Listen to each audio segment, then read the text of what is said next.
Good afternoon, and welcome everybody to day 3 of Industry Week 2022. Let's make some noise real quick. Oh yeah, I'm gonna be that guy, and I'm gonna say you can do it better. So give me some more heat, let's go. Oh, where's all the energy gone from yesterday? No, not that energy. That's the wrong energy. That was all right yesterday, not today. Welcome, everybody. Hopefully you've had an amazing industry week so far. It's been great for us. We're having an amazing time. We've met a number of different guests. We had an amazing tournament yesterday. How many of you attended the tournament? Yeah, those of you who haven't put your hand up, you're all off the course. Get out here. I'm joking. I'm only messing with this. Fantastic. Hopefully you all had an amazing time, and I look forward to you all engaging with the rest of the events this week. Remember, folks, we're looking for the post with the most. Post with the most. Get your tweets on Twitter. Hashtag IW22. Okay, the post with the most wins. I think it's 50 quid Amazon voucher. I'm going to stop saying how much Amazon vouchers because I get that wrong every time. Is it 15? Is it 15, Henry? My G. Okay, 50. I was joking. I was messing around. Okay, of course I know. I know everything. Okay, so yes, get that post with the most action going on. Folks, in the event of a fire, in an event that this lecture is so hot that the room actually catches fire, remember, single file, just follow me out the building. I'm the fire marshal. I keep you all safe, okay? I got a high-vis jacket. It's like this one, but it's luminous yellow. It's going to be amazing. It's going to be fantastic. It's going to be great. So, folks, remember, stay safe. Don't panic. It's all good. It's all in hand. So I'm going to hand over to our guest today. He is professional talent. Make some noise for Jacky. Thank you, everyone. Thank you. So today, basically, I want to talk a little bit about myself, because I'm quite obnoxious like that, where I came from, how I got into esports back then, in around 2014, how things have changed a bit to today, and go through some of the key events in my career, a lot of stuff like that, and give you tips for getting into esports in the long term, because it is an industry that might look very big, but it's very shallow. It's a lot like a pond in your grandma's back garden. You will trip, and you'll get a bit damp. I've been around for about 8 years. I started off as a Counter-Strike commentator. I wanted to start off as a Counter-Strike commentator, but I messaged a man called Gumpster that works at Epic Land, which I'm sure some of you have heard of, a premier gaming event in England. And he said to me, "You're not good enough." And I went, "All right." And he said, "You can admin if you want." And I went, "All right then." So I did. I started off as an admin. I came into the scene, the game that I had played since 2007, and I had a great time. It sort of showed me the ropes of what it's like working in esports at the time. From there, I kind of graduated a bit more, kept working up, did a bit of commentary on the side, and found my form, found where I really wanted to be, and realized that's what I excel in the most. I enjoy talking, I enjoy being on camera, I like to have fun. It's all about the personality, and it's sort of about your own brand and getting into it. I've worked with a variety of different brands throughout the years, Red Bull, ESL. I've basically been a bit of everywhere now. I've traveled for far too long. So what I want to do, just to start you off, I'm going to play a short video that kind of explains some of the events that I've done, some of the things that I've worked on in the past. So you've got about 5 minutes to enjoy this bad boy, and then from there, we'll really get into the nitty-gritty. He's lost the audio. What a nightmare. Is that on my end, Ryan? I'll have a look. Sorry about this. It wouldn't be esports if there weren't technical difficulties, so it does kind of set you up for what to expect. Let's have a look. Aha, there he is. Should that be on the Black Magic, Ryan? No. What one are we looking for? Just the built-in speakers? Should be built-in speakers. Yeah, no worries.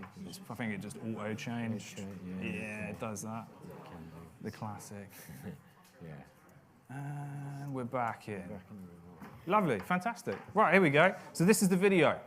Hello everyone, my name is Jacky and I'm back in my hometown of London to see the sights and the sounds of the city, of the people and the pigeons. It's going to be a great day. If Nosfer's gonna get back in, he needs to do it fast, like Ramadan. There's trains the one running through him. Hit him with the LG. Oh, well, that's the best reference I've heard from you for a while. Cheers mate, I do try my best. Welcome to the 10-year anniversary payday stream. This is our first giveaway for the broadcast. Here it is in all his glory. Declan, resurrected now, Almir. and of course quite a sentimental item, really. It's beautiful. It is. We're going to be back tomorrow with a whole host of games. It is going to be absolutely fabulous. You will not want to miss it. If you've enjoyed the show and want to let us know, hit us up on social, #QuakeProLeague. Tell us your thoughts, send in your memes, send it all in. We want to see it. I've of course got the Vodafone Giants that are going to be joining me for one hell of a day. Boys, how we doing? Damn. Frag after frag. Not easy ones to hit either. Disgusting headshot onto the B player. Get Lucky's left looking more like a Daft Punk there as he gets taken out of action. We are down to a 4v4. A dominant performance, a 3-0 series. You've come in, you've absolutely smashed it. To the average viewer at home, this might have looked like it was a very easy feat. Did it feel that way playing it, or was it much harder than it looked? I just think I was making very quick decisions, a little bit quicker than he's been used to. Fashion is an important part of life, and if you don't put time into it, you just won't have the drip to get you through life. And that's where we come in. Don't worry, we've got you sorted. We have the t-shirt that we have been working on. I mean, it is a perfect shirt. It's a masterpiece. Yeah, I mean, You know what I mean? could you improve Mona Lisa ring? You've got it. Final 60. The round is starting to sail away like Rosie and Jim on that old tug boat. So let's see who can start to tug themselves back into the game here. Bit of push and pull needs to kick off. The headshots are coming through thick and fast, all on R to turn this round into a farce. He cannot. Get Lucky's cleans up. And 666 are running away with the game on the CT side. Madness, just aggression galore, right? Specifically that first CT half, James. The lower push, the double upper crunch, just all these moments of just sheer shenanigans, really. More trades than a schoolyard with Pokemon cards. Everyone's taking each other out, and we're left now in a 3 versus 1. Levy getting the job done. It all comes down to Gatorada. Clutch or bust. It's like a really elaborate egg and spoon race, but they've got guns. Are you drawing me? No, what would make it? This is the big finale. This is what it's been building up to all day. The last round of Flick. Whoever wins this moves on to day 2 and keeps their dream going. Live from Helsinki. All right then, boys. Let's bundle in and go and get some pie and mash. How are you feeling about the pandering that's been going on the stream?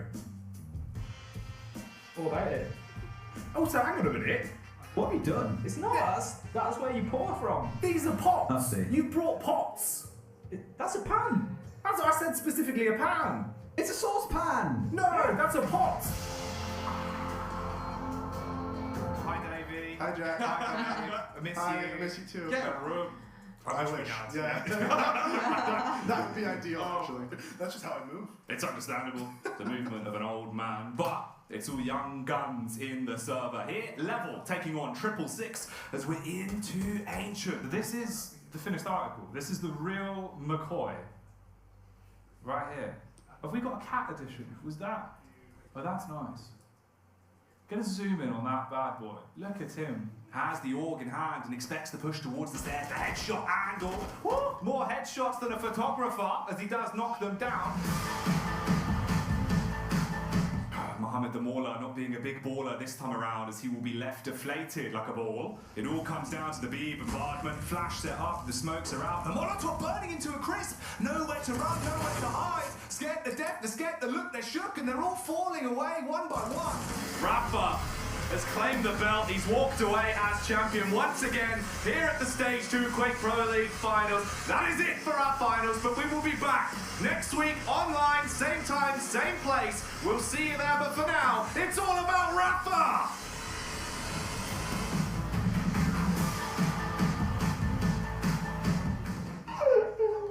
Well, we've done some extreme cycling, so I think we should take a breather because one man's already down. So there you go. Little 5-minute video just to get you sorted out. Oh, stop it, stop it. Ridiculous. I've never had anyone clap for me in my life. It's good, it feels good. So I started out years ago, 2014, completely different industry in the way it works today. At the time, I really would have loved to have the opportunity you guys have, being in an environment like this, where you're learning esports from real people, rather, that are actually involved in the scene. Like Jacob sat up here, and you have an opportunity to work on live events. At the time, my options were pretty limited. Basically, I was doing unpaid work at Face It, where I'd do my bricklaying course, because I had to be something that would, have jobs in it. So I did a trade. I did bricklaying, and from there, I'd finish at college, jump on a bus, go into central London, and cast for like 15 hours, and then sleep in the boardroom, which at one point really turned sour because I woke up and they were doing a meeting. And that was kind of a nightmare, so I had to sneak out the back whilst the account teams were there. Bit different to what you have here, which is genius, because you actually have that ability to improve and work on these events. At the time, a lot different. As you can see on the right-hand side, that was me when I first started off back at Epic LAN. I came in from the man next to me, John Kelly, who invited me down and basically said that I could guest admin on the CSGO tournament. I'd played for years for Outsource, but had never been involved on the business side of things, obviously running the events and being involved on that side of stuff. So started off as an admin, came into it with no idea what I was doing at all. Basically deflected every question I ever had onto John and sort of just sat there and changed people's passwords when they'd come up and say that they can't get into their accounts, which turns out was a lot of people. There was a good like 15 of them that had just forgotten their passwords, so I was pretty good at that. That wasn't that bad. But I had no idea what was going on, what to expect. I got offered to do it, and I just said yes. And that's one of the key things that will really reverberate throughout esports for all time. Just saying yes, just giving it a go. If someone asks you if you want to do a role that you're not used to, you haven't really dabbled in the past, 9 times out of 10, it's worth just saying yes, because you get an opportunity. From there, you can meet new people, open new avenues, and give yourself a way in, which you wouldn't otherwise find. Transitioning from that, I kept on grinding, the classic term, and just did more and more, made friends throughout the event. Everyone you meet is a business link. It's someone that you can talk to, befriend, and then have to work with in the future. Everyone there, didn't matter what they were doing, what game they were in, what role they were in, you just say hello. You have a genuine chat with people. You be nice, because you'll realize one of the hugest things in esports that people fail to do is just be genuine. Chat to people. Be interested in what they're up to. And 9 times out of 10, they'll be interested in what you're doing and put you forward for other gigs. It's really one of the critical things that I find people failing to do.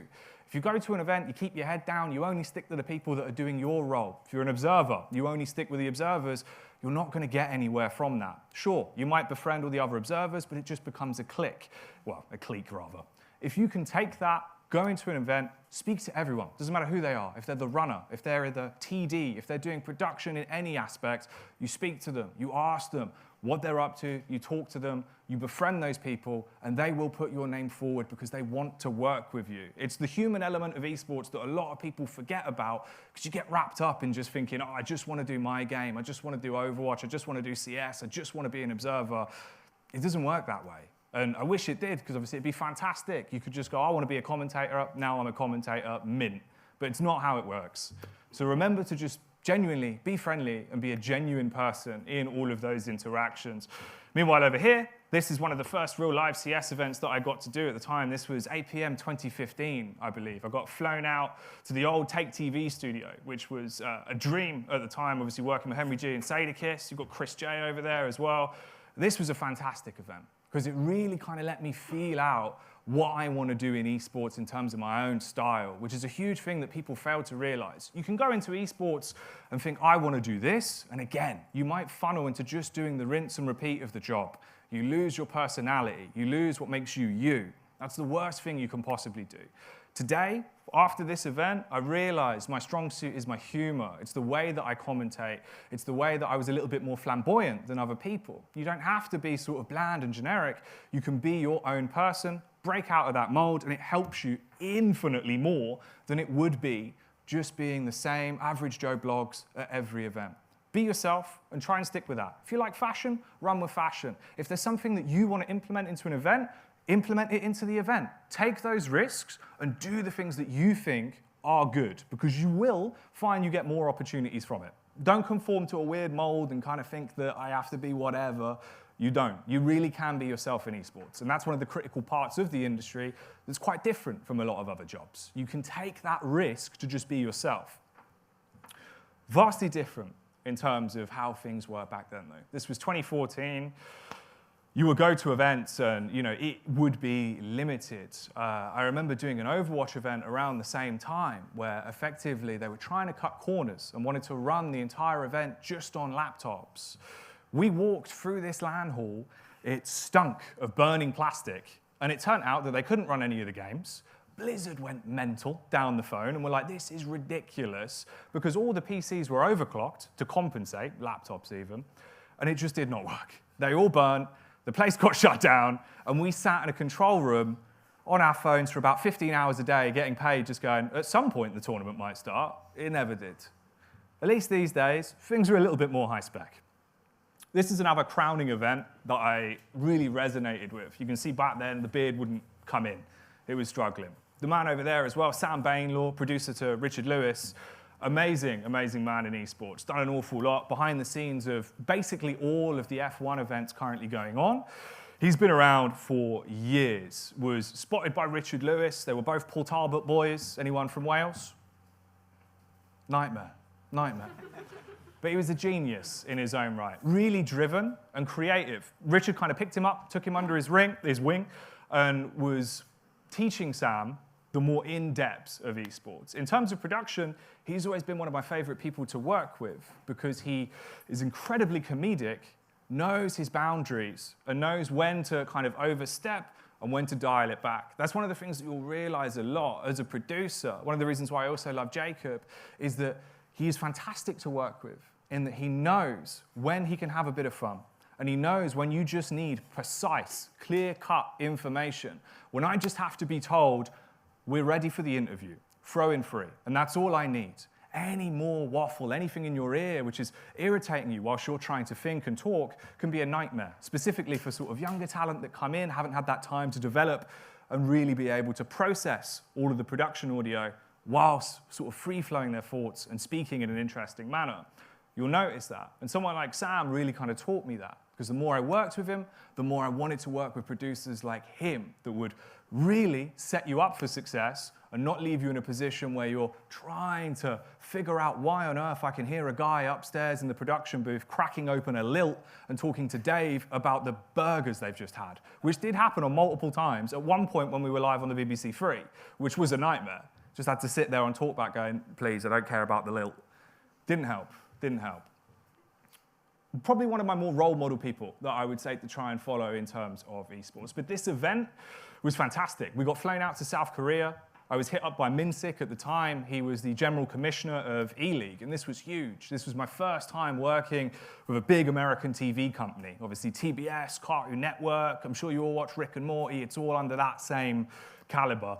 And it was incredible. We got taken out. We were all over the town. We went to Seoul. We learned so much. And it's interesting how different it was working at this event compared to the things that I had been involved with in the past. Around the same time, we were filming the Gfinity Elite series, the first season of that, which some of it was televised on BBC Three. It was kind of the, after BBC Three made the switch to the internet, so it still kind of counts. When we got out there, it was game-changing in the sense that this is before Valve introduced the RMR events for CSGO. This is what we had. We had the minors, and it was a big deal. The Asian minor specifically, at the time, had some really cool storylines going into it, and we had a blast here. It was incredible, and it taught you that sort of next step in esports. You went from staying at travel lodges, being unpaid, grinding every day, saying yes to every gig you were offered, to finally waking up in a 5-star hotel, having your shuttle, having everything laid out, the gym was sick, the spread was fantastic. It was the dream. And it's when you kind of get that hunger and you realize, wow, my job is incredible. The options that I have ahead of me are fantastic. And it's something that you want to do for the rest of your life. Obviously, this is nowhere near what it was like when I first started. When I came into it and was working at Epic Land, taking all those free gigs, doing whatever I could, completely different kettle of fish. This is kind of the dream that you get to. Live events with your friends, no matter what role it's in, admin, production, if you're behind the scenes, if you're in front of the camera, you'll realize esports is very community-driven. It's a huge, huge variety of people from all over the world. You make friends with people you never would have met, and it lets you connect globally. When I was younger, way younger, I never really had that many friends, quite recluse, obviously just sort of played Counter-Strike sourced, and that was my niche. From that, the person I am today, the person I was even 10 years ago, is just drastic in how much you learn. The world is a brilliant place, and it is full of amazing people all over the place. You just have to give it time, and you have to grind towards something. You need a goal. You want to be the best observer in the world? You run for it. You want to be the best commentator in the world? You go for it with both hands, and you don't stop till you get there. It's the only way you'll be able to make it to those positions in esports. It's very cutthroat, very, very grindy in the sense that you have to keep going. You can't slow down. Take your foot off the pedal for 1 minute, someone else will do your job, they do a better job, that company always goes back to them. This, for me, was where that finally clicked, that this is what I want to do. I want to be involved in esports, I want to be a commentator for a very long time. Now, moving away from commentary, this is where things took a bit of a turn in my career. At the time, I was working quite closely with Faceit, obviously big company based in England.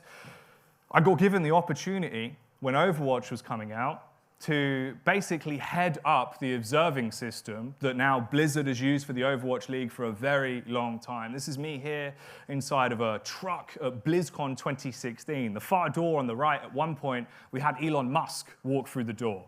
And my friend Tom, who was with me, you can see his fire there, beautiful fire, he gave me a tap and went, "It's Elon Musk." And I was just like, yeah, I've just missed 3 kills. Like, you've wrecked me. It was a nightmare. But this dream was this event. It was incredible to be at a BlizzCon, something that I'd always wanted to do. From when I was very young, me and Tom always had this idea that one day we'd get to go to BlizzCon together. Somehow, in the space of 2 years of working in esports as talent, as production, it happened. I was there with my pro player badge, swanning around the event before it had opened, really just having a blast. Then here on the left, this is working for TBS. This is the TBS control room. It was freezing. It was incredibly cold in there.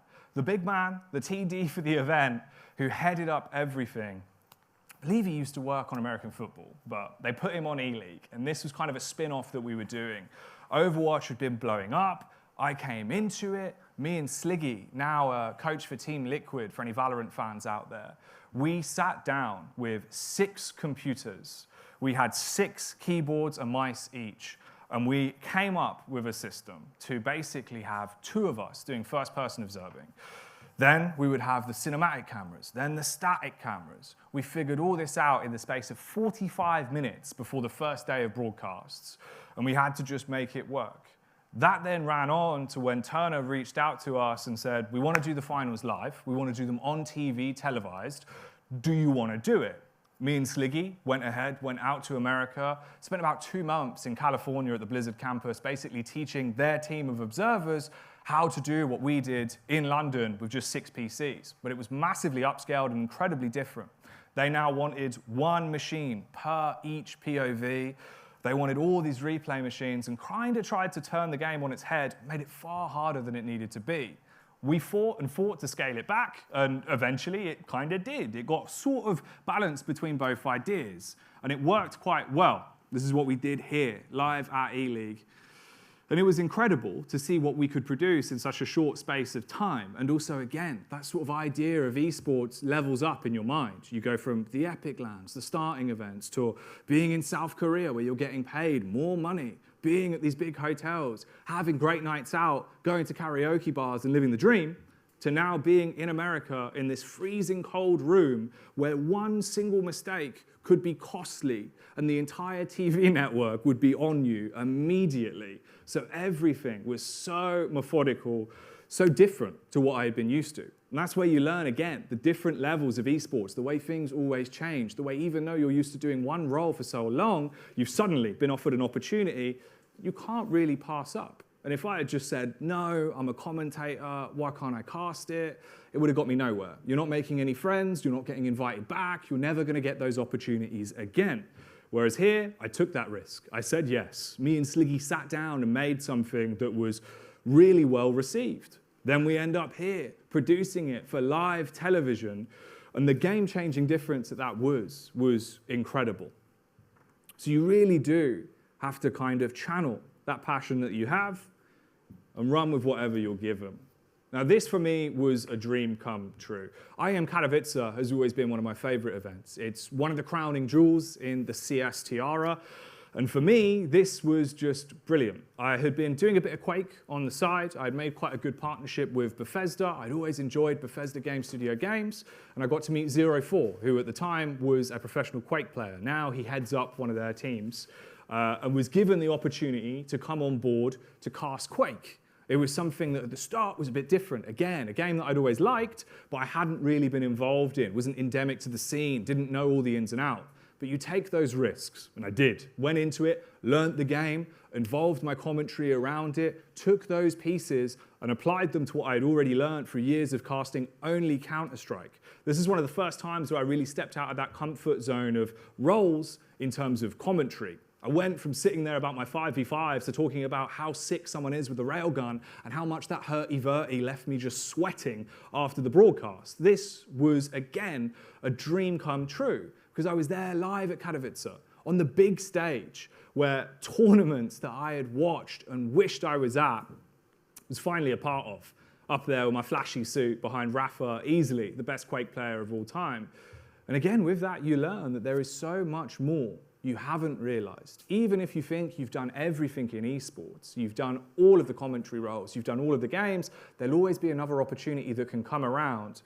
And this was a really fantastic one. I worked with a lot of people that gave me more opportunities after I stepped away from Quake. It also went to show that I could desk host, I could stage host, and I could interview. At this event alone, I'd be on the desk with 2 analysts. We'd have 5 minutes where I'd scurry down, get unplugged, plug in my different mic, grab my handheld, be up on stage to do an interview with Rafa, and then the time that Dan up on stage would go, and Jack's coming back, let's throw it over, would have to sprint the entire way across the stage, jump back up, and not look disheveled in a matter of minutes. And it was a hard task, but it was well worth it. And it really does teach you that there's so much more that you can do if you just push yourself, if you step out of that comfort zone. And this kind of is the hard truths. This is sort of what I touched on at the start, and it does ring true. Esports is not a straight shot. Didn't start out in the role that I wanted to be in. It took me a lot of time to find my footing there, keep pushing and saying to people, I want to do this, I'm really good at this, and constantly pushing that message that I believe in myself, I believe in my ability, and I want to do this while showing them that proof. Esports is not easy. It really isn't. If you're going into it thinking that you're going to have 9 to 5 days where you're getting paid the mega bucks and you are sipping the champagne, you will not. You will be in a warm production studio. You will have days where you work long nights, but you will find that those long nights have some brilliant memories. You meet people that you work with that really teach you fundamentals about not only esports, but also life. You learn an awful lot of life experience being in this industry. And it is a gigantic part of it that you need to take on board. Learn from what people tell you. Don't think that someone's kind of penalizing you and beating down on you if they say this was bad, this could be better. Take it on board with a grain of salt and learn from those people. The caveat to that is, though, I wouldn't listen to social media too much. The issue is that you find a lot of newer people that come into esports is they really do stick to the social media side of things. What Reddit says, what Twitter says, you don't have to worry about that. At the end of the day, the person that's paying you, your peers around you, they're the people that have the best experience in your field and can teach you the things that you need to know. Listen to them, take it on board, and think about it yourself. That's the easiest way to go through with it. Don't worry about what Twitter says. Esports is not for those who crave stability. It absolutely isn't. I have never had job security in my life. There is times where you will not have work for a long stretch of time, especially at the start of the year. January, December, those sort of months are quiet in esports. The budgets have run dry, most events are winding down. You could be sat there looking towards March with a gold glint in your eye, thinking, when March rolls around, everyone's got the budgets back. This is going to be huge. But you will still find work. And if you don't, you can create your own. That's the beauty of esports in the day and age that we live in now. All you have to do is take initiative. Get out there. If you want to run an event for your favorite game, what's stopping you? Download OBS, contact your friends. You'll have someone that wants to be an admin, someone that wants to be an observer. You'll find people that want to commentate, and all you do is you make those relationships, you network with them. It's how all these companies started. It isn't a hard brick wall where I have to be working with ESL, Faceit, whoever. No, at the start, you take those jobs where you can. You build your repertoire. You become friends with more people, but you make your own events. It's a huge part that's underutilized in esports as a whole, specifically for production. It's so easy to sit there, get the graphics package made, get your friends on board, choose the game that you want to run a tournament for, and start it. There's so many tournament platforms out there, and you can do it, and it will infinitely elevate you. What it is, fulfilling work that is never the same. It absolutely isn't. As I've said throughout the years, I've really worn all the hats in esports, and you'll never find yourself in a position where you're doing the same rinse and repeat job all the time, especially as a freelancer. You will have to step outside your comfort zone. You might get an opportunity where someone really likes the production that you've done for a specific event. They love how you were vision mixing, but someone's gotten sick. Someone can't come in and observe that day. And if you're sat there and go, I'm interested, I want to do it, they'll take that on board and they will give you those opportunities where you'll learn from amazing people. Opportunities to collaborate on really cool projects. That's absolutely true. Some of the stuff I've done throughout my career has been life-changing. From the boy I was when I was far younger, terrified of the world, not wanting to do anything, to the man I am today, where you want to do all these crazy things. You get given ridiculous opportunities. It's game-changing. Did I think I'd ever be working at the Cartoon Network studios? No. Is it something that I think will ever happen again? Probably not, but it was banging at the time. It was amazing. You'll get to work with amazing creatives, which you really will. You'll meet some of, I would say, the most talented people in the world. Some of the artists that I've met are ridiculous. Some of the graphics teams that you'll see, just out of this world for what they'll come up with. The production teams I've worked with throughout my life, it's mad how good some of them can be. And the things you'll take away from it, where you'll be thinking in your own head on the train home, wow, we could implement this here. We could change this style of broadcast entirely, and we could do so many fantastic things. And you'll learn that. You'll learn that there really is some fantastic people out there, and if you find them, befriend them. Talk to these people. Tell them your interests. Show them the stuff that you've done, because they will also mirror that. Again, it comes back to being genuine and being nice. Always talk to people. Always show them the sort of stuff that you like and learn from what they like. And it is a really great time all around. It's incredible. I've been all over the world. I've met some lifelong friends in basically every country I've ever been to. I've discovered so much stuff I didn't know about myself and about the rest of the world. And you learn with all of that. The life experience is unbelievable. My commentary now, compared to what it was a year ago, 2 years ago, when I first started, you always look back and you should always think, wow, I'm so much better than I used to be. That's how you know you're on the right track. Back then, I'd come in and I thought I had the fundamentals. I thought I had the basics. I knew the game. I was always told, oh, you've got the voice, just do it. And that's what I did. As I get older, you realize there's so much more that you can put into it. The art of commentary is very specifically just that. It is an art. It's an art form that you need to understand of how you translate what's happening in the game, how you narrate it in your own way, and how you make it really interesting. As you can see here, the points that I've sort of brought up. Life experience is pivotal in esports. I'll always hammer that one home because it's something that, again, I've learned multiple times in the sense that when I worked on Quake, so much more that I could take on board to develop my individual style.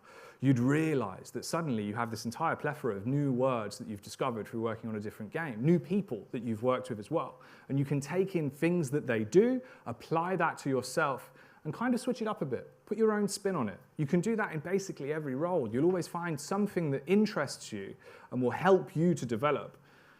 It's mad how much I learned from my brief period in covering other games. You would step outside of what was the CS niche and really learn so much more. And it does help. It isn't a 9 to 5, as I said. It definitely does switch things up a bit. You will be working crazy hours sometimes. But again, it will be enjoyable. But don't go into it thinking you're going to earn a lot of money from the start as well. Sometimes you will find those opportunities. There is a lot of companies out there now that are giving that start, and especially with being involved with a course like this as well, you have a gigantic leg up because you can show that you've learned from some of the best. You've worked with people in the industry. You've heard from all sorts of different people. Specifically here with this, it's a brilliant platform to let people come in and teach you some of the stuff that you might not otherwise know or not really be able to look up, right? Again, like esports commentary, it wasn't something that I could just Google and be like, that's sick, I want to be that guy, you know, I want to do everything he's doing, this is magnificent. It was something that I did, event after event, learned from listening to other people, adapted, and made it for myself. You can't just Google these things and improve. It is crazy how long it can take in some cases, but if you go into it as a passion project, you do it as something that you're driven and you want to do, and you find that, yeah, you know what, esports production really is for me. I think I could produce some of the biggest events in the world. I think I could best what these companies are already doing just in my bedroom, which some people are now doing as well. The pandemic was ridiculous for that in the sense that we moved from this very arbitrary idea that you need to be in a brick and mortar studio with 2 people, a sound engineer, a lighting guy, and a producer. That stopped. Suddenly it was condensed down into 1 to 2 people being able to do so much more just at home in their bedrooms with a great setup and the knowledge of how to execute that. We moved from everyone being in person, it had to look professional, to being able to set up with a green screen, set up wherever you are, go on and talk. And it really did switch up the whole scene. And that's something that you can capitalize on. As I said, make your own events, go nuts with it. If there's something that you're interested in, content, interviews, whatever, get out there and make it happen. Esports is a great time. I do really love my job, despite it all. There has been some ridiculous moments, but overall it has been life-changing, and it always will be that same real sort of new take on life, every event you go to. Specifically, every time you work with a different organizer, you work with a different role, you're doing something different, you'll learn massively that there's far more to it than you ever could have imagined.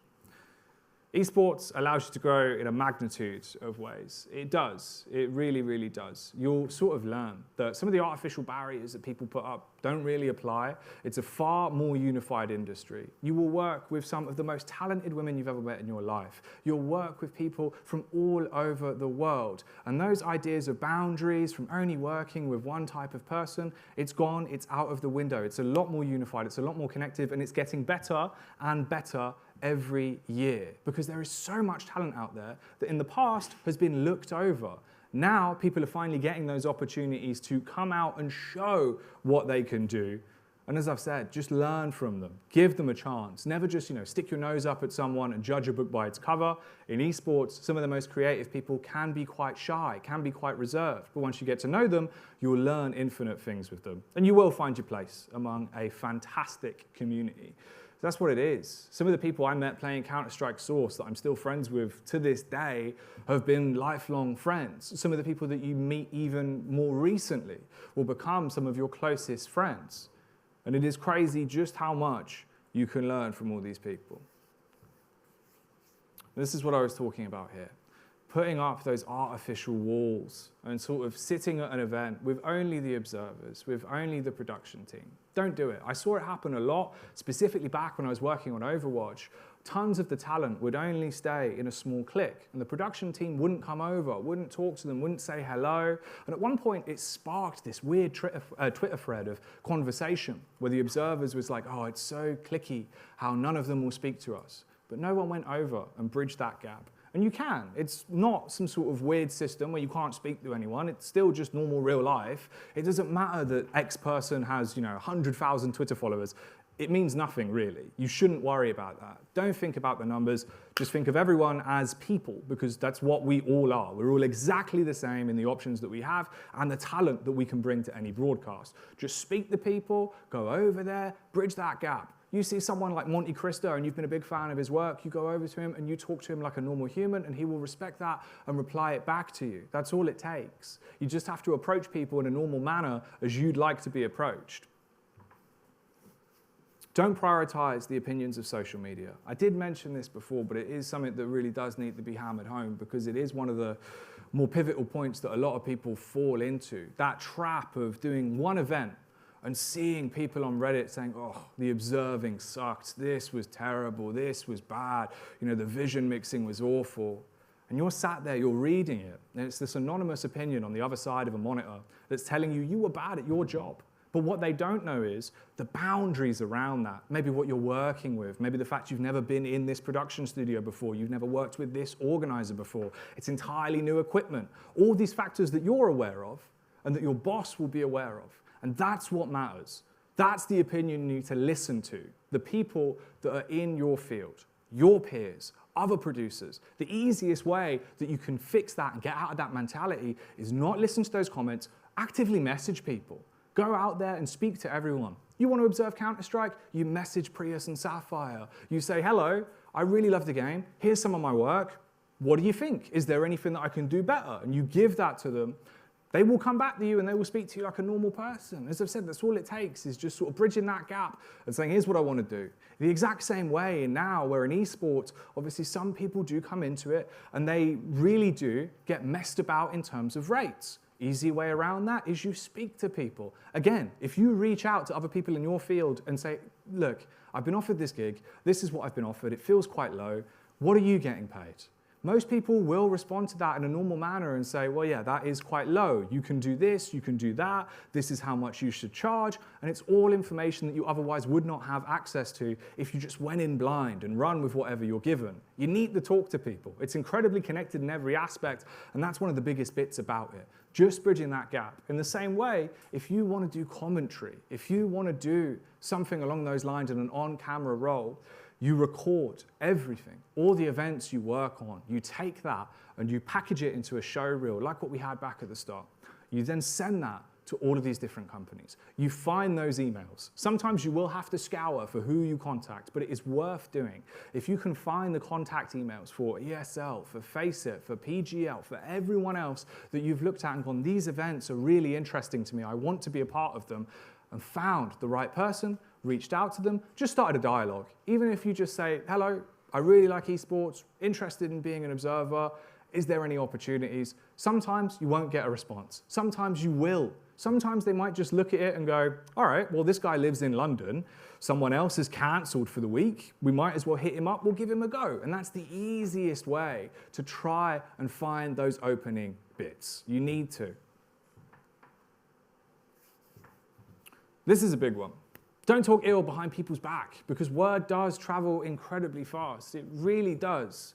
There is so many people in esports, but a lot of them have been lifelong friends. A lot of them are from the same communities. A lot of them will talk. If you go to your first event and think that in some way, by befriending this group, by talking ill of this group, it will bite you, and it will come back very, very quickly. It's one of the worst things that you can do in the industry because everyone talks. It's all on Twitter. It's all on social media. Word of mouth is huge because everyone's at a different event. One event, you might be there with that person. Next event, they can be with an entirely different group of people, and if they're speaking and they bring up your name and they go, yeah, well, this guy really messed me about. He said this, he did this, he messed me over here when it came to this event. Why would they want to hire you? And why would they want to put your name forward anytime a different event comes out? They're not going to. They're not going to want to sit there and go, yeah, I mean, that guy was good at his job, but he was really hard to be with. He was annoying. He was doing all of this crazy stuff, X, Y, and Z. Don't do that. Really dial it in. Think about where you are. Be genuine and be nice to all these people. As I said at the start, it is a big pond, but it's very, very shallow because everyone does talk. And if you're going out there running your mouth, it will always come back. This is a big one as well. Point number 2 here, always pay it back. Richard Sims, Halo commentator for years, is someone that at the time was working at ESL UK. I had been doing an awful lot of ESL Pro League broadcasts. We were sat there for 18-hour days doing countless best of twos, losing our collective minds. It was worth it, however, because he reached out to me and he said, Jacky, we've got an opportunity. We want you to go to Poland tomorrow, literally tomorrow. I think we had about 23 hours before the flight, and that's how close the turnaround will be for some of these events. You won't get 7 days notice. You'll get told the night before, you'll book that ticket, you'll jump in a cab, and you will just go and do the work and hopefully do a good job. He reached out to me and said, look, Pro League B stream, fantastic work. do you want to do Katowice? I said, absolutely. We went out there, we did the Intel Challenge, which was the biggest female tournament at the time in Counter-Strike. We also did the B stream for Katowice, and this was game-changing. There's so much that we learned from working on both of these events. The production was a higher scale, once again. The people you're working with are from a completely different field. It's so bigger. You have a host, you have a stage host, you could be an analyst in some outlooks, and you do really learn from it. I said to him when we were at the event, we were at the bar, and I was like, Rich, thank you so much. This is game-changing. Just from doing that one event, started getting emails offering me to do more stuff, saying, hey, do you want to do this game? Hey, do you want to host in the future? And you have all these connections that you never would have had. And I said, Rich, how can I ever repay you for this? This is incredible. This really has sort of taken something that was more of a dream to, again, being a doable, livable job. He said, just pay it back. Just speak to people. If you see someone that's struggling for work and there's someone on the side, if you get given an opportunity you can't do, don't muck people about. Don't wrap them and leave them in a situation where they can't do that gig because you're like, oh, well, I don't want Jeremy to do the CS event because if Jeremy does it, what if I don't get hired again? If you live by that, those people will do the same things to you and you won't get anywhere. Giving other people opportunities, they will always give them back to you. And it really does help massively, specifically in every role in esports. It works in the exact same way. Always comes back to just being nice to people. It's one of the biggest things that you can do. And that's what I've said here. If you put out kindness, it will find its way back to you. Be it through a job, be it through someone getting sick and you're the first person they message because you're on their mind. In that same vein as well, again, like I said, reaching out to people completely follows back to that. If you're out there Twitter DMing your friends, keeping in contact, saying, yo, that was a sick event. You were fantastic as a host. The interviews were incredible. And having a genuine chat, asking them how they're doing, you're on their mind. They're thinking about you. When they look at their Twitter DMs, the first name's there. If they suddenly go, well, I can't do this gig. What about Jacky? You're the one that's going to get that message, not someone else. So again, befriend these people, stay friends with them, make a genuine connection. Just try and be nice to all of them. That's one of the biggest things that I'll always talk about in esports because not a lot of people talk about it really. It really is sort of quite shallow. They'll just say, do a good job, email these people, just keep going and it'll be fine. It won't be because the industry is entirely built around the idea of nepotism. It's all who you know. And that might sound like a bit scary because you're thinking, how can I ever know these people? You just have to try. You just have to go to events, speak to everyone, no matter if it's a runner, no matter if it's someone that works on stage. As I've said before, just speak to them. Tell them what you want to do, be nice to them, and they will eventually pay it back because it is who you know. Now this obviously is quite short because basically I planned out the PowerPoint, but then realized I have a lot more time to talk. So you have this screen now, which I will carry on talking.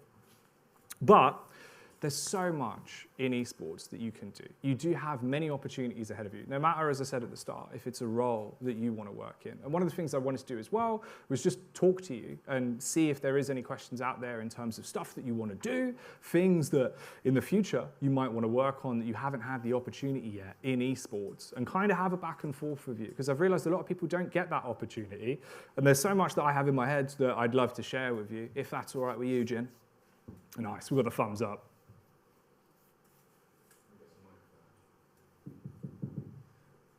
Yes, absolutely. 100%. Firstly, a big, huge round of applause for Jay.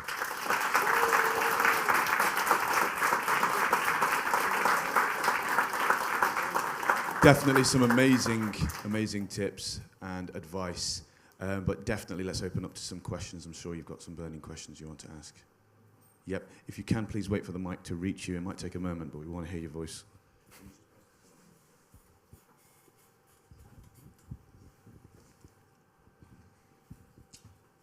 Is there ever a time that esports either feels or is scripted in any way? Because whenever I watch any of the top casters on any Twitch tournament, wherever it is, sometimes I just wonder, do they have like a script that they read off of, or is it really all off the top of their heads?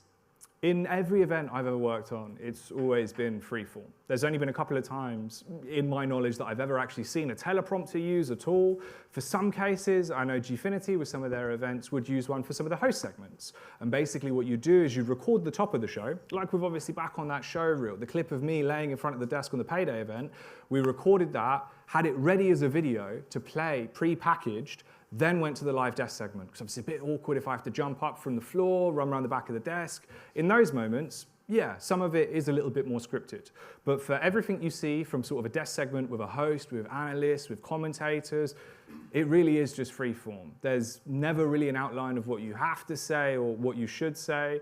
It's more encouraged to just sort of be yourself and go with whatever happens. The only instances I've ever seen it a little bit more in the sort of way you're talking is some commentators would come up with sort of lines, if they're applicable, when you might want to implement them. But for the most part, it really is just off the dome. Next question.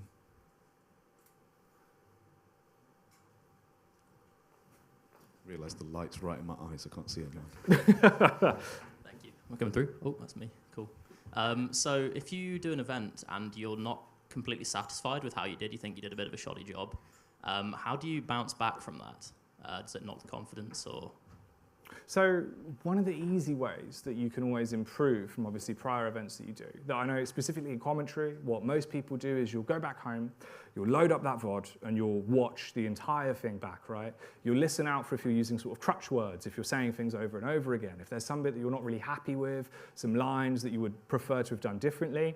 And obviously you can keep that in mind as future knowledge. In the exact same way, if you're observing, just watch it back and just be like, damn, I wish in the 1v1 I just would have stayed on this person. The constant switches look a bit jarring. It's way easier, obviously, to not tunnel vision when you have kind of that external look. After the event, you can look back with fresh eyes. You've taken the time away from being in the production studio. You can look back on it and be like, this was bad, this was bad, this was good, and think about it more objectively. When you're in the hot seat, obviously it's a little bit harder because you're so zoned in and just sort of in flow state and thinking, I have to hit this mark, it has to be this. So you don't really think about the bigger picture sometimes. But just looking back afterwards will help you massively.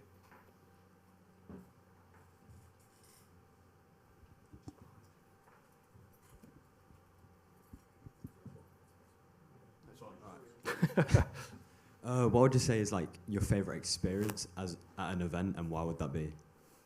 Ooh, favorite experience at an event. There's been a lot. There's been a lot of good moments that I've had. I think one of the times that I really do hold quite dearly was at the time working on the Elite Series with Alex Byfield, Snods. Me and him had been lifelong friends. He was playing Counter-Strike when I first met him. I was casting Counter-Strike, and basically we just became great mates and realized that his knowledge of the game as a player that was still actively competing and my kind of play-by-play would work really well together.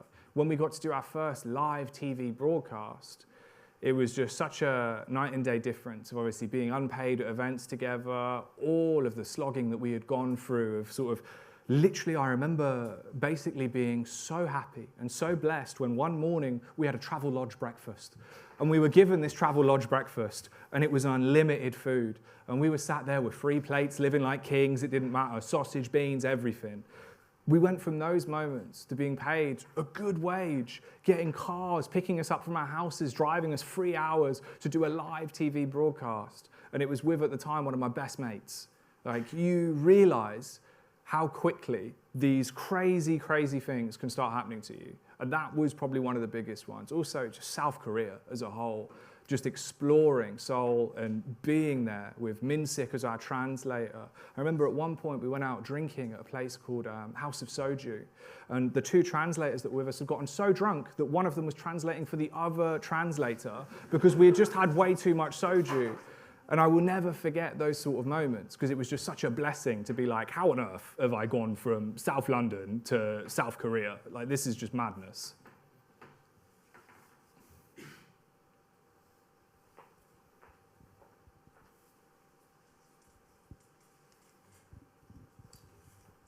Is there any opportunities that within the last couple of years, obviously with COVID and everything, that you secretly regretted not being able to go and experience in person, like the Mexico Major, for example, where remote casting, obviously safer, but you're missing out on the opportunities of possible exploring across other countries? And did you miss the travelling during that time massively?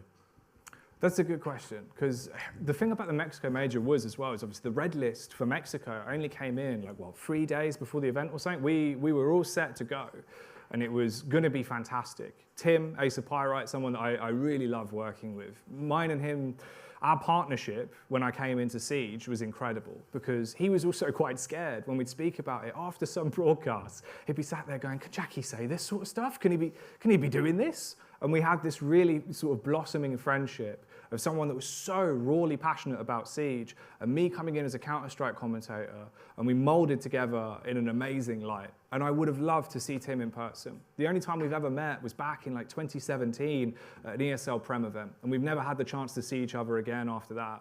So that Mexico event for me was a huge moment. To be the, to be the desk host alongside Monte Cristo, what a crowning moment that would have been. But we took what we had, we did that remote broadcast, and honestly, I think we produced something absolutely amazing. That whole B stream for me is probably by far my most enjoyable moment I ever had in Siege. I will never forget how funny it was, on air, off air, everything we got away with, everything we did, and everything Ubisoft lapped up and loved was incredible for me. And yeah, absolutely. I think it would have been incredible to go to Mexico, but at the time, it just wasn't feasible, but it was really, really great nevertheless.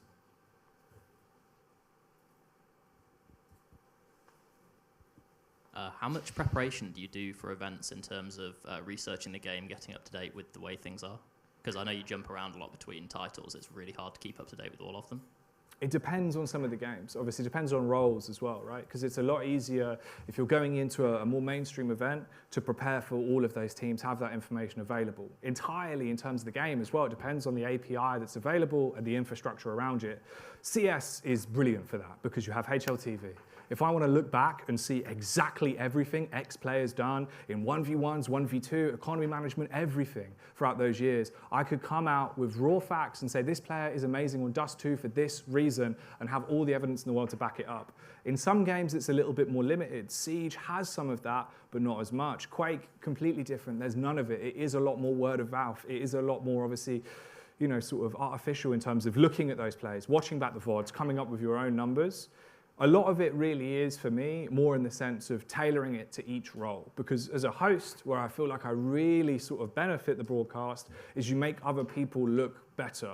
You set someone else up to nail that joke. You set someone else up to land a fantastic analytical piece about this team because of the questions you've asked. A lot of the time, you can kind of play the fool, right? And ask people questions that have a sort of loose ending, seem a bit weird, where it's like, obviously, this is why Navi's that good, but I want them to tell me that, and I want to set them up in a way that they can deliver it. And that's sort of what it goes down to for me, is having a lot of the loose outline so that I can make other people really flurry in their role, be an analyst, be it as a color commentator, and sort of set up those other people.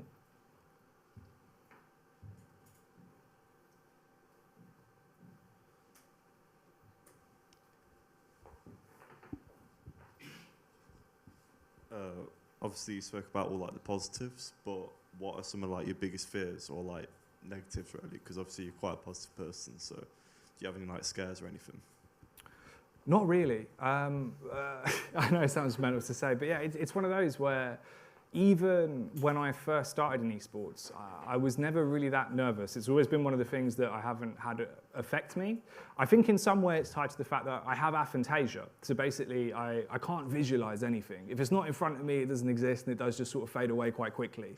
It's always been like that. I thought this is how everyone was, until one day when I was 22, had a conversation with people like, what do you mean you don't count sheep? And I was like, where are the sheep? Like, how, what? And they were like, no, you physically see the sheep. And I was like, no, you don't. That's mental. Turns out, apparently, they do. Didn't realize this was a thing. And I think one of the reasons why kind of esports became so easy for me is that I would turn up to an event, it would be what's in front of me, this would be the game, this would be the teams, and I'd just have fun, want to tell that story, want to commentate it, want to be doing what I'm doing in that moment. So you don't really think about what could go wrong, or the next event, or if there will be another event. You just think about doing a brilliant job right now. And it's kind of a blessing and a curse in some ways, because obviously some of the memories from events do disappear. If you don't think about it a lot, it doesn't really stay in my head. But it's one of those things where I think aphantasia and just sort of turning up to events and going, this is going to be sick, it tends to come true. If you can sort of will it and just go for it, 9 times out of 10, it's going to happen.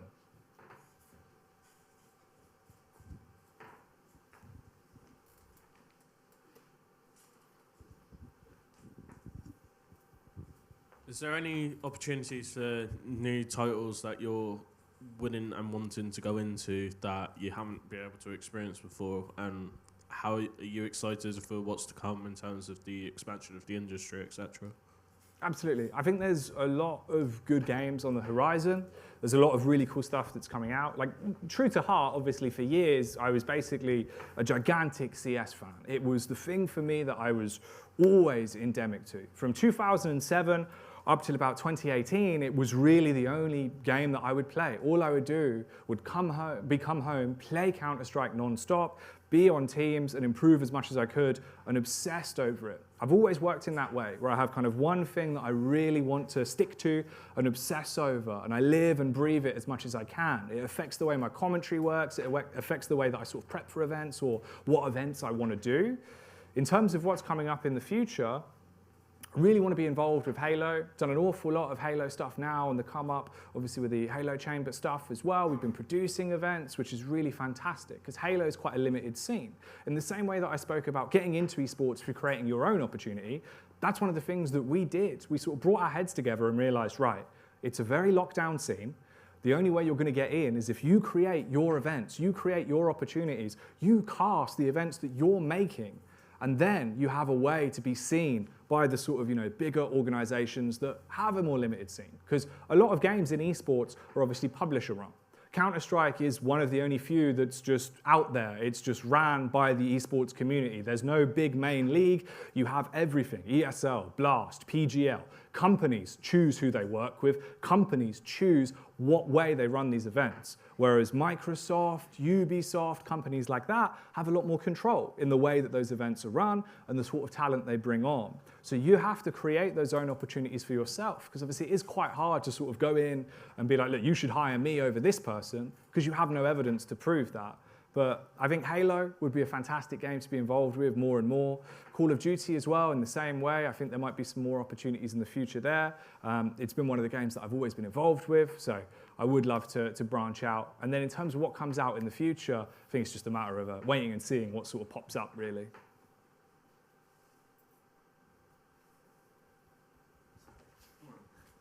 Third time here. How do you balance professionalism with being a bit of a comedian? It's an interesting one. It's actually quite a hard one, because obviously you'll realise as well, loads of the people you work with will be a bit taken back by it at first and sort of don't understand it. But in the same light, I've realised that a lot of games, the more people work with me and the more they sort of realise, wow, this guy can come in, do an amazing job in terms of play-by-play, hit all the keynotes that you have to do, whilst also putting on his own spin to it, joking around more. One of the things that I really sort of realised that changed my mindset on that is I was doing week after week of ESL UK Premiership. I'd go to Leicester every week, non-stop. I did about 700 trips to Leicester. So the entire time where I'd sit on that train, I'd just look up random facts about theme parks, about animals, about all this sort of stuff, and built up this weird database of just ridiculous facts, like the fact that wombats are the only animal that poos square. And you'd sort of sit there and go, right, well, this has to go somewhere. Like, I can't just keep all this in my head. This is mental. Why are elephants the only mammals that can't jump? What? So I started saying it on broadcast. If there was a really dry round, if there was an eco, you'd be sat there and you'd be like, did you know that Jaws only happened the way it did because the animatronics were so poorly made, when they put them in water, they didn't work. So they had to cut 90% of the movie with the shocks of sharks and just make it the way they did. Completely changed the entire film. And that's the sort of stuff that I just come out with, because it'd be like, all right, I'll just drop this sort of stuff. In terms of balancing it, obviously it is quite a fine line. Some people won't like you being as jokey. Some people really will. Like when I worked with Tim on Rainbow Six, Ace of Pyrite at the start was quite nervous about some of the things that I come out with. Once he got to know me and we really became good friends, he was all in with it. He was having a field day, joining in with a banter, coming up with a role play. And you realise it really is quite fun. When I worked with Red Bull, doing the World of Warcraft Race to World First, I went into that event literally explaining to them basically, I played WoW, I like WoW, I played a lot of Burning Crusade and Wrath, but I don't really know that much. And they went, it's fine. We've seen your commentary, we know the sort of stuff you do, we want you to host, we want you to be involved. Turn up. Within about 4 days of people watching the nighttime stream, where it was me, one guy called Automatic Jack, who turns out his real name's Daniel, so I started calling him Manual Daniel. It was fabulous. Him, Gelu Baba, who was a PvP player, and again, my friend Snods, we had completely changed the style of show. Everyone else for the normal daytime broadcast would come out and basically just do the raw facts, but each pull is the same. If you're fighting one boss 300 times in one day, it gets a bit wordy, it gets a bit samey, you're just saying the same stuff. Everyone knows the mechanics at this point. So we started coming up with like the Celebrity Guild of Draenor and talking about why Warwick Davis would be a really good sort of, guild leader and how we'd really rile everyone up. And that was banter, and people loved it. And Red Bull came in and were like, this is genius, you're really funny, like, do more of this. So we did. They let us do all sorts of crazy stuff on the show. If you go out there and show, it can be professional, but still funny, people will like it. Gaming doesn't have to be serious. We had that weird phase in esports where it was suits and ties. Now I'm allowed to dress how I want, for the most part, and kind of do what I want, and people love it because you still have that level of professionalism. You just have to be yourself.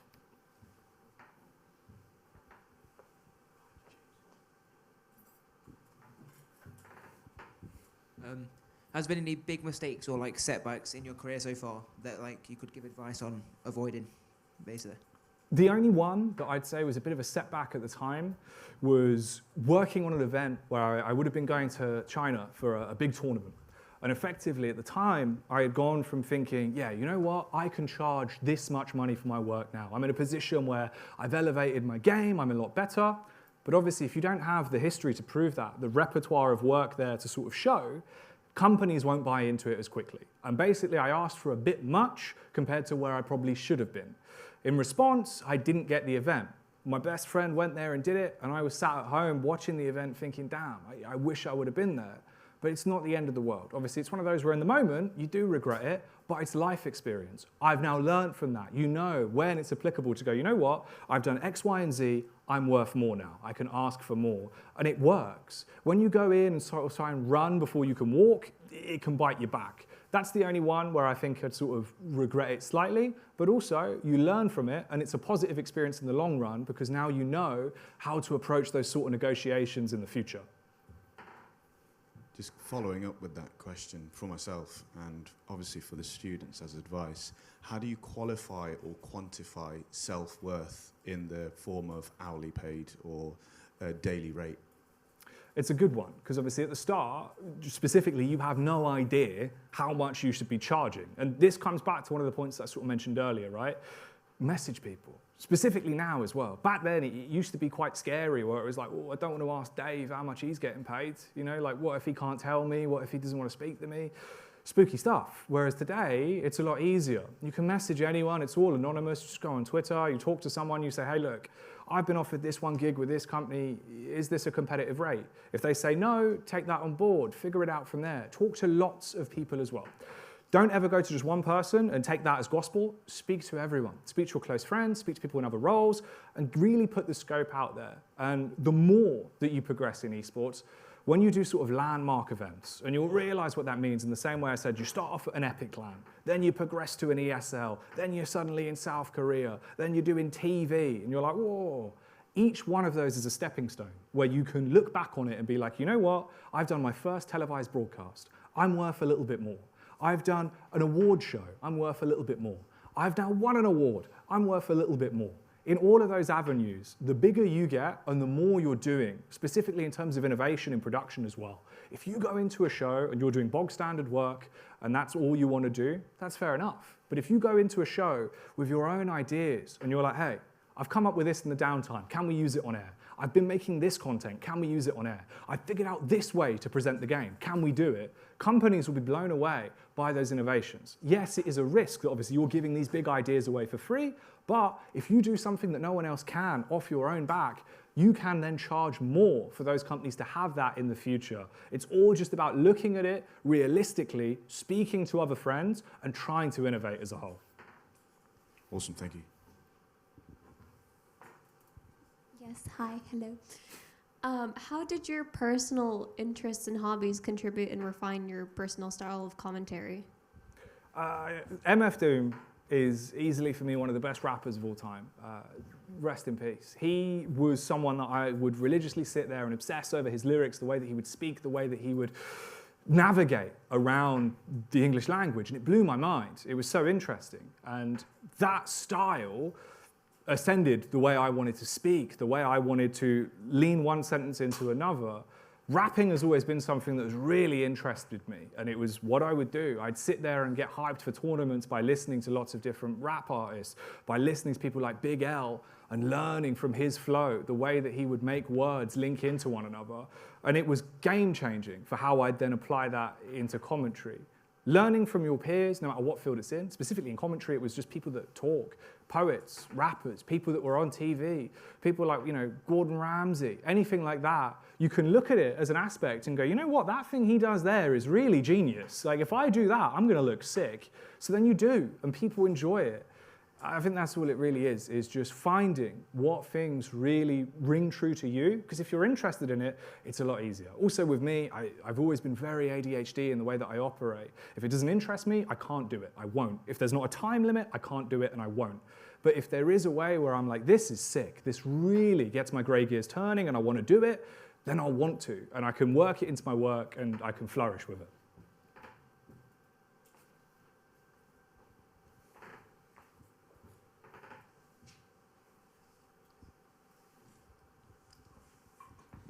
This is kind of like more of a personal kind of like level, but how accepting have your friends from like possible childhood or like your family? How do you like explain to them what you do and like try and engage them properly without it sounding like you just do games or work on games for a living, and try and teach them the ways of how esports is actually really helpful for people to get into?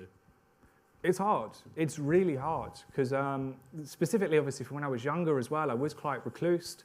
I did really just sit at home and play Counter-Strike Source, and that was the God's honest truth. That's what I do. I don't have any friends that aren't outside of esports, rather than obviously people I've met that aren't involved in esports from being in esports, if you know what I mean. No one from my childhood is still there. Even in the same way, talking to my family about it is quite hard because you try to explain to your mother, Mum, I've been hired to be a desk coach at IEM Katowice. And she's like, oh yeah, nice. Because it doesn't mean anything. It's not something tangible. It's not something that you can explain to someone and have them latch onto it and be like, that's huge, this is fantastic. But in the same way, you'll find people that will give you that. If you need a bit of a leg up sometimes, you're feeling a bit down, you'll have those friends from gaming. You'll have the friends that you'll meet through events, and you do really notice that. Going to one event, no matter what job you're in, again, as I said, if you just be nice to people and talk to them, you'll make so many friends that you can then talk to after. You add them on Discord, you do a tweet, you say, whoa, it was sick to work with you. You hit them up on Twitter, suddenly you're gaming, you're playing CS. And you'll have those friends where when they get an admin gig, you're hyping them up. When you get an observing gig, they're hyping you up. And that's the easier way to go about it. Some people have really supportive families that will, of course, run away and be like, this is amazing. Everything you're doing here is genius. The easiest way to educate them about it is kind of just show them. Like with the show reel, once I had that whipped up, I sent it over to my mum. I was like, here, check this out. Look at me. And she had a giggle about the guy falling off the bike and was like, that's ridiculous. He can't cycle. And I went, yes, absolutely. And that's what you need to do, is just show these people. Tell them what you're doing. Be like, look at this. These 4 kills that I caught on this observer feed are history in the making for this game. And explain that to them. If you can show that you're interested and you're doing something that you care about, they will be too.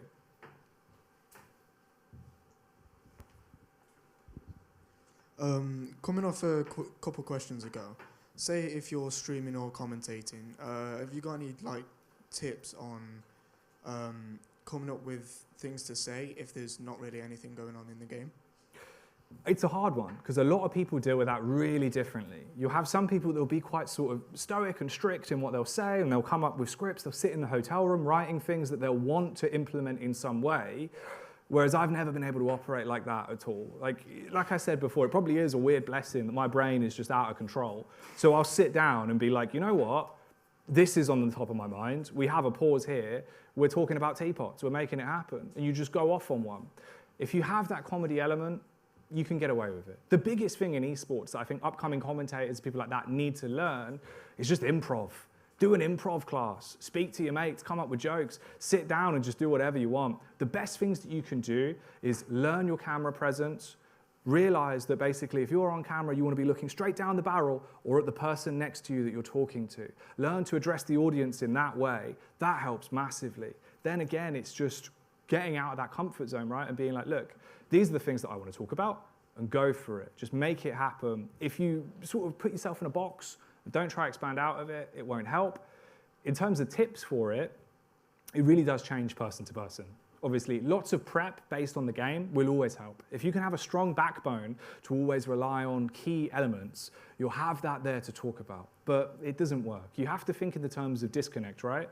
If there's a really long pause and suddenly you're talking about the stats for this team, and on screen all I see is one guy in front of his computer, I'm going to be like, what is he talking about? Why is he telling me about stats when I see nothing to do with stats? So learning when to implement those things is the bigger part of it, right? It's all about just knowing when to drop sort of jokes, when to drop the stats, when to come in with those key moments. Timing is more the big part of it.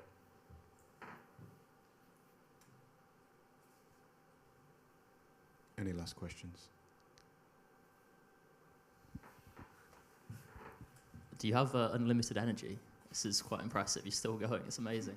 To be honest, after the like 19-hour Pro League days, there was one point where I packed myself into a shipping box because I'd lost it all. It was all gone. I had been talking about theme park facts for about 15 minutes, so I just finished it up. We did a game where it was Space Soldiers versus Astralis. And I remember it had just gone into OT, and the observer feed got cut. And by the time it came back, they were in some second OT, and we missed the last round. So I got packed into a box and just sat there for 15 minutes. That's probably the only time where I felt like I've really been like, I need a bed. I need to go to bed.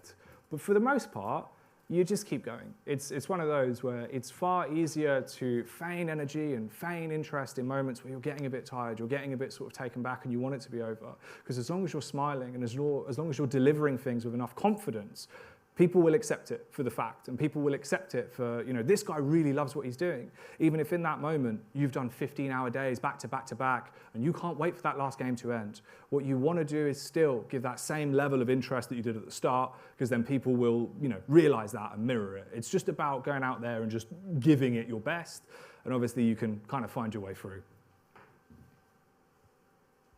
Last question, Finn.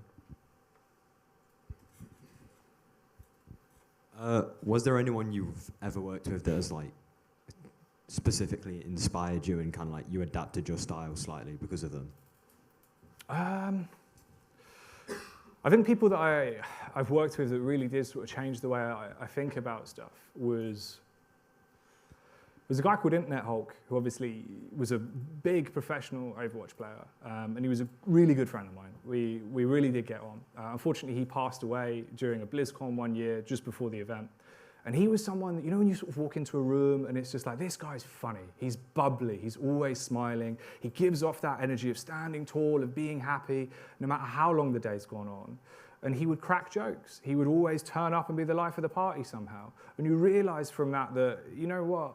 That's what I want to be. I always want to make people feel good. You want to make people be happy. You don't really want to put people down because it's not going to get you anywhere. If you always try and help lift people up and make them look better, they're going to like you more and they're going to have a better time around you. And I think that's one of the things that Internet Hulk really taught me is Dennis was always smiling, always walking into a room and making people feel good. If you can attribute that to whatever you're doing, people will mirror it. It's why you always have to try and just be nice to everyone. From a commentary stance, Too Good was someone that I always thought really walked the line of ridiculous banter and incredible commentary.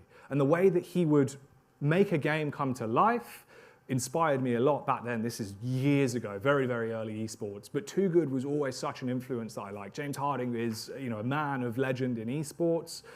And he really interested me. Tosspot as well, another really old name. And this guy was a genius. He would talk about things that were so abstract, but you'd sit there and be like, I completely understand. This is it. This is what I want to do. And some of the ways that he would describe someone walking into apps for a B execute on Mirage would blow my mind. And it'd be like, this is how I want to speak. So I think, back in the day, Too Good and Tosspot really sort of inspired me to the way I wanted to be. And then just throughout the years, you evolve and sort of adapt that to your own style.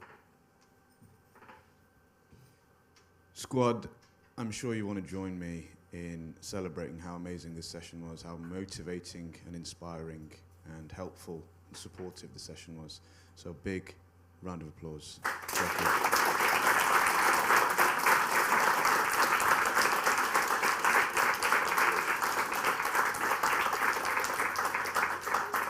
Thank you so much, Jacky. Amazing talk. Absolutely. Folks, we've got a lot of sessions wrapping up in the rest of this week, so make sure you're around, make sure you get involved. Sign up to Gamer if you haven't already. Remember, it's an over 18 event, so unfortunately, those of you that aren't over 18, don't try and sneak in through the back door, because it is closed and locked. In fact, there isn't a back door. So, yep, stay safe, everybody. Second years, if you wouldn't mind sticking around for a few minutes. Thank you very much. See you guys in a bit. Thanks, guys.